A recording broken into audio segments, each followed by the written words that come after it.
Welcome back to the channel everyone. आज का topic रहेगा टैक्स एंड फी। ये लॉ ऑफ टैक्सेशन का ही एक टॉपिक है।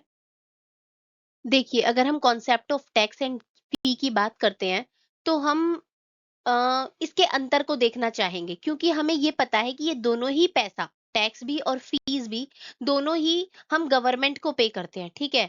लेकिन इनको इनके लीगल और इकोनॉमिक फ्रेमवर्क में देखना जरूरी होगा, ठीक है।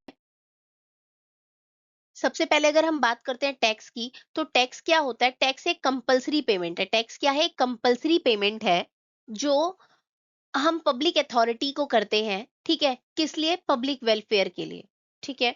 तो इसका मतलब क्या हो गया? टैक्स एक कंपलसरी पेमेंट है जो हमें करनी ही करनी है। अगर हमारी इनकम किसी एक स्पेसिफिक लिमिट से ऊपर है, तो हमारे ऊपर जितना टैक्स बन रहा है वो हमें पे करना ही करना है। अगर हम नहीं पे करेंगे तो उसके कॉन्सिक्वेंसेस बियर करेंगे, जिसमें हम टैक्स भी पे करेंगे और फिर उसके ऊपर पे लगी हुई पेनल्टी भी पे करेंगे, ठीक है। इसका मतलब हम ये कहते हैं कि जो टैक्सेस होते हैं ना, वो टैक्स क्या होता है? कोई एक सब्सक्रिप्शन नहीं है कि मैंने अपनी इच्छा से इसको ऑप्ट किया और अपनी विश से इसको कैंसिल कर दिया। नहीं, ये मेरे लिए कंपलसरी मैंडेट पेमेंट है जो मुझे ये करनी ही करनी है, ठीक है। तो अगर मैं इसके कैरेक्टरिस्टिक की बात करती हूँ, तो सबसे पहली कैरेक्टरिस्टिक आती है नो क्विड प्रो क्वो। इसका क्या मतलब हो गया? कि ये कोई बदले का सौदा नहीं है। ऐसा कुछ नहीं है कि मैंने कुछ पेमेंट किया है और मुझे बदले में कुछ सर्विसेज मिलेंगी या कोई पर्सनल बेनिफिट मिलेगा। ऐसा कुछ भी नहीं रहेगा, है ना। इसका मतलब क्या हो गया? कि ये मैंने दिया पैसा टैक्स का, और ये जो पैसा है ये किसी ना किसी पब्लिक वेलफेयर में लगेगा, ठीक है। मैं ये डिमांड नहीं कर सकती सरकार से कि मैंने आज 50,000 रुपए टैक्स दिया है तो कल मेरे घर के सामने की रोड को कंस्ट्रक्ट करवाओ। ऐसा कुछ भी नहीं होगा, है ना। ये टैक्स है। टैक्स का क्या मतलब हो गया? ये कंसोलिडेटेड फंड्स की तरह होता है जो इकट्ठा हो जाएगा सरकार की तिजोरी में, और वहां वहां इस्तेमाल होगा जहां सरकार चाहेगी, या वहां नहीं जहां मैं चाहूंगी, क्योंकि मैंने टैक्स दिया है, ठीक है। तो इसका मतलब इसका ऑब्जेक्ट क्या हो गया? इसका ऑब्जेक्ट हो गया पब्लिक पर्पस, ठीक है, जनता का भला करना। जो टैक्स का पैसा है वो किसी एक इंसान की पॉकेट में नहीं जा रहा है, ये गवर्नमेंट की पॉकेट में जा रहा है, गवर्नमेंट की तिजोरी में जा रहा है, ठीक है। तो इसका मेन ऑब्जेक्टिव क्या है? गवर्नमेंट को रेवेन्यू जनरेट करके देना, ताकि गवर्नमेंट पब्लिक वेलफेयर्स यानी कि डिफेंसेस में, लॉ एंड ऑर्डर्स में, सोशल वेलफेयर में वो पैसे को यूज कर सके, ठीक है। अब इसका जो लीगल बेसिस होता है ना, वो होता है एबिलिटी टू पे। इसका मतलब होता है जिसकी जितनी हैसियत है ना, वो उतना ही टैक्स पे करेगा, ठीक है। इसका मतलब क्या हो गया? जिसकी जितनी ज्यादा कैपेबिलिटी है वो उतना ही कंट्रीब्यूशन देगा टैक्स के अंदर। ये सारा टॉपिक मैंने आपको ऑलरेडी पढ़ाया हुआ है पिछली वीडियोस में। और ये जो हमारा इंट्रोडक्शन है, हम इसको डायरेक्ट और इनडायरेक्ट टैक्स से पहले भी यूज कर सकते हैं टैक्स के लिए, ठीक है। हम क्या करेंगे? ये टैक्स का इंट्रोडक्शन लिखेंगे, फिर लिखेंगे tax can be of two types, एक डायरेक्ट और एक इनडायरेक्ट, ठीक है। वो आप डायरेक्ट और इनडायरेक्ट टैक्सेस के लिए मेरी पुरानी वीडियोस देख सकते हैं। अब अगर हम फीस की बात करते हैं, तो फीस एक ऐसा पैसा है जो आप तब देते हो जब आप गवर्नमेंट से कोई स्पेसिफिक पर्पस पूरा करवाना चाहते हो, कोई खास सर्विस लेना चाहते हो, ठीक है, कोई खास काम करवाना चाहते हो। मतलब कि इसके अंदर एक्सचेंज होता है कि मैंने पैसा दिया और गवर्नमेंट मुझे बदले में स्पेसिफिक काम मेरा करके देगी, ठीक है। तो इसके की कैरेक्टरिस्टिक्स क्या हो जाएंगे? Quid pro quo. मैंने आपको टैक्स में बताया था नो क्विड प्रो क्वो था, कि मतलब आपको डायरेक्ट एक्सचेंज में कुछ नहीं मिलेगा, बट इसके अंदर डायरेक्ट आपको बदला मिलता है, ठीक है। जैसे कि मैंने कोर्ट फीस पे की, तो कोर्ट से मैं ये चाहूंगी कि मैंने क्योंकि कोर्ट फीस दी है तो कोर्ट मेरे केस को सुने और उस पे अपना फैसला दे, ठीक है।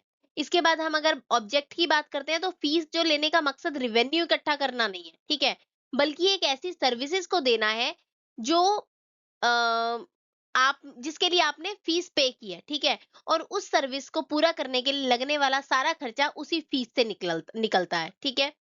तो इसका ऑब्जेक्ट क्या हो गया? कि आपकी वो सर्विस को प्रोवाइड करवाना जिसके लिए आपने पर्टिकुलर फीस पे की है, ठीक है। इसके बाद अगर हम इसकी लीगल बेसिस की बात करते हैं, तो बेनिफिट प्रिंसिपल पे ये बेस है, ठीक है। ये एबिलिटी टू पे पर बेस नहीं है, मतलब जिसकी जितनी एबिलिटी वो उतना पे करेगा, मैंडेट नहीं, ऐसा कुछ नहीं है। इसके साथ क्या होगा? ये अगर आपको वो पर्टिकुलर सर्विस चाहिए तो आप वो फीस दे दो और पर्टिकुलर सर्विस ले लो, ठीक है। ये केवल इसी फंडा पे बेस है। अब टैक्स और फीस का जो ये कॉन्सेप्ट है ना, इसको देखने के लिए हम एक बहुत ही लैंडमार्क केस देखते हैं, कृषि उपज मंडी समिति versus Orient paper industry limited. अब ये जो केस है ना, ये केस ये बताएगा कि अगर किसी आइटम के ऊपर, किसी प्रोडक्ट के ऊपर अगर टैक्स बिल्कुल निल है ना, जीरो है, तो भी उसके ऊपर कोई फीस लग सकती है। ठीक है? तो इस केस में हुआ क्या था ना, इस केस में जो ये ओरिएंट पेपर इंडस्ट्री है, इसने कृषि उपज मंडी से बहुत सारा बैम्बू जो है वो खरीदा था, बांस जो था ना वो खरीदा था, ठीक है। अब जो मंडी समिति थी ना, उसने बैम्बू की प्राइस के साथ साथ एक एक्स्ट्रा अमाउंट भी चार्ज किया, जिसे उन्होंने फीस का नाम दे दिया, ठीक है। अब जो ओरिएंट पेपर इंडस्ट्री थी ना, उसने इस बात को कोर्ट में चैलेंज कर दिया। उनका आर्गुमेंट क्या था? उनका आर्गुमेंट था कि सरकार की पॉलिसी के मुताबिक जो बैम्बू है उस पर टैक्स तो जीरो है, नील बटे सन्नाटा है।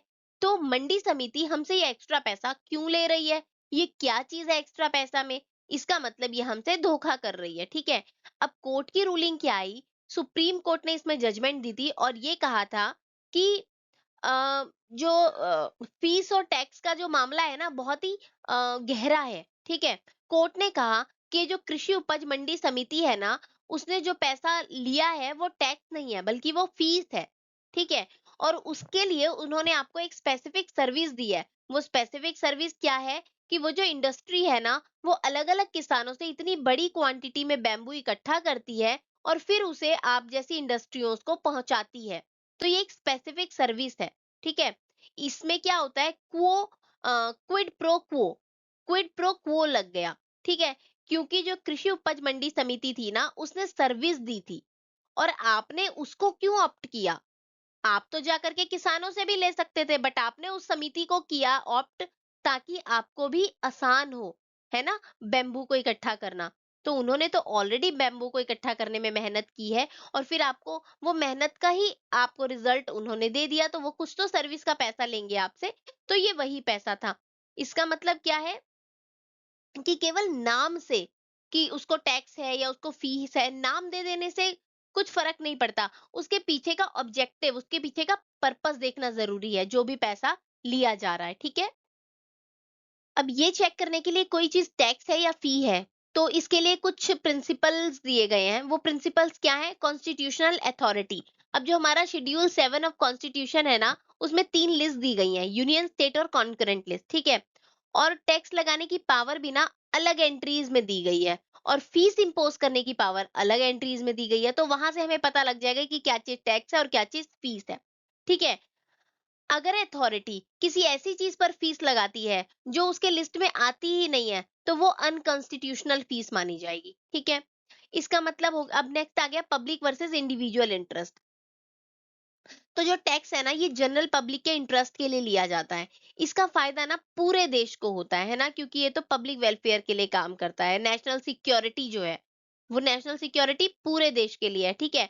लेकिन इसी जगह अगर कोई फीस होती है ना, तो ये इंडिविजुअल को दी गई किसी स्पेसिफिक सर्विस के लिए दी जाती है, ठीक है। ये डायरेक्ट उसी उसी चीज से रिलेटेड बेनिफिट आपको प्रोवाइड करती है। इसका एक एग्जांपल अगर आ जाएगा तो नेशनल पार्क हो जाएगा। जिस नेशनल पार्क की टिकट ली है, जिसकी फीस भरी है, बस वहां पे जाएंगे आप और वो पैसा जो है उसी पार्क की मेंटेनेंस में लगाया जाएगा। टारगेट क्लास का मतलब क्या हो गया? कि जो फीस का मकसद है ना, किसी स्पेसिफिक क्लास ऑफ पीपल को सर्विस देना होता है। जैसे कि जो मंडी ने फीस ली थी ना, वो उन ओरिएंट जो कंपनी थी उन्हीं से ली थी, है ना, और किसी कंपनी से नहीं ली है। जिन्होंने उनसे सर्विस ली, केवल उन्हीं से ही वो फीस ले ली, ठीक है। इसके बाद आता है requirement of service, quid pro quo. तो ये सबसे बड़ा डिफरेंस है। जो टैक्स होता है ना, उसको आपको देना ही पड़ेगा, उसके बदले आपको कोई डायरेक्ट सर्विस नहीं मिलेगी। लेकिन जो फीस होती है ना, वो आपकी ऑप्शनल होती है। अगर आपको स्पेसिफिक सर्विस चाहिए तो आप फीस दे दो, नहीं चाहिए तो आप फीस मत दो, ठीक है। नेक्स्ट आता है एक्सपेंडिचर अलाइनमेंट। तो जो पैसा फीस के रूप में कलेक्ट किया जाता है, उसका एक मेजर पोर्शन उसी सर्विस को मेंटेन करने और उसको बेहतर बनाने के लिए इस्तेमाल किया जाता है, ठीक है। अगर सरकार फीस लेकर उसे जनरल एडमिनिस्ट्रेशन में लगा देगी ना, तो वो टैक्स बन जाएगा और ये इलीगल हो जाएगा, ठीक है। इसके बाद नेक्स्ट आता है डायरेक्ट बेनिफिट। तो जो पे फी करते हैं ना, उनको सीधा-सीधा उसी रिलेटेड बेनिफिट भी मिलता है, जिस स्पेसिफिक सर्विस के लिए उन्होंने वो फीस पे की गई है। लेकिन टैक्स में ऐसा कुछ नहीं होता, आप टैक्स देते हो लेकिन आपको डायरेक्ट बेनिफिट कुछ नहीं होता। पब्लिक वेलफेयर के लिए पैसा खर्च होता है और उस पब्लिक में आप भी आते हो, ठीक है? अब हम यहाँ से देखेंगे कि टैक्स और फीस के अंदर सीधे-सीधे अंतर क्या-क्या है, ठीक है? सबसे पहला अंतर हमारा मीनिंग पे आ रहा है कि टैक्स जो है कंपल्सरी पेमेंट है जो गवर्नमेंट को दी जाती है, किसके लिए? पब्लिक वेलफेयर के लिए। और जो फीस है ना, वो गवर्नमेंट को दी जाती है किसी स्पेसिफिक सर्विस को चाहने के लिए, ठीक है? कि मैं किसी स्पेसिफिक सर्विस को लेना चाहती हूँ, तो उसके लिए मैं गवर्नमेंट को वो फीस दे रही हूँ। इसका नेचर, टैक्स का नेचर ऑफ पेमेंट क्या होता है? ये जो बर्डन होता है ना टैक्स पे करने का, ये सेम कैटेगरी के लोग जो होते हैं, बियर करते हैं, अपने कांधों पर लेते हैं सरकार को पैसा भरने के लिए, ठीक है? और जो फीस होती है ना, ये स्पेसिफिक पर्सन, स्पेसिफिक पर्पस के लिए भरता है।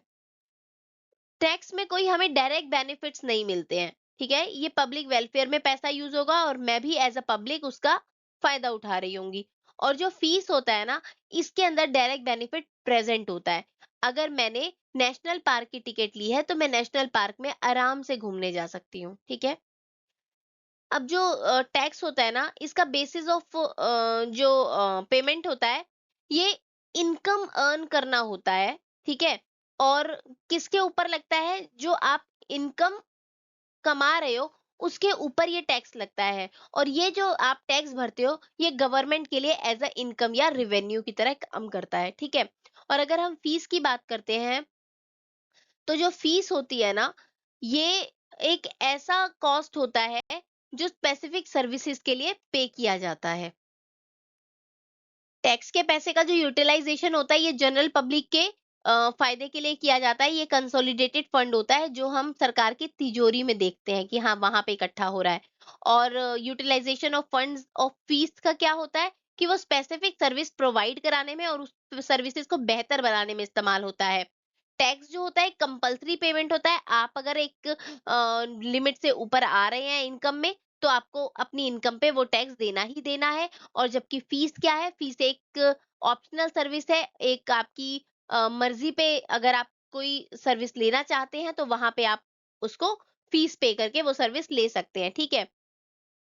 इसके बाद कुछ एग्जाम्पल्स अगर लिखे हुए हैं, तो जो टैक्स के एग्जाम्पल है, income tax, GST, sale tax, gift tax, wealth tax, इसमें हमने डायरेक्ट और इनडायरेक्ट दोनों टैक्सेस इंक्लूड कर दिए हैं।